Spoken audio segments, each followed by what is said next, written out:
रात बहुत गहरी थी। मैं अकेला था उस पुराने बंगले में। बिजली चली गई थी और सिर्फ मेरी टॉर्च की रोशनी दीवारों पर नाच रही थी। हवा में सूखी पत्तियों के सरसराने की आवाज आ रही थी, जो एक अजीब सी सन्नाटे को और भी भयावह बना रही थी। तभी मैंने वो आवाज सुनी, बहुत धीमी, जैसे कोई फुसफुसा रहा हो।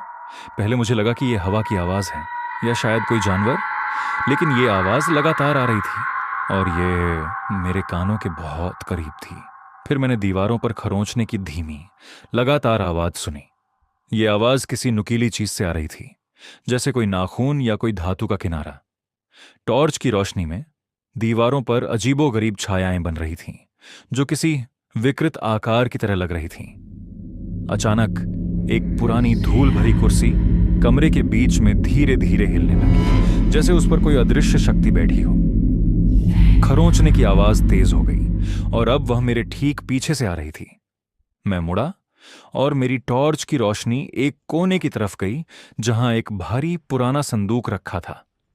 संदूक के अंदर से खटखटाहट की आवाज आ रही थी, जो अब और स्पष्ट और फ्रैंटिक थी। यह आवाज किसी चीज की थी जो बाहर निकलने की बेताबी से कोशिश कर रही थी। जैसे ही मैंने टॉर्च की रोशनी उस संदूक पर डाली, खटखटाहट रुक गई।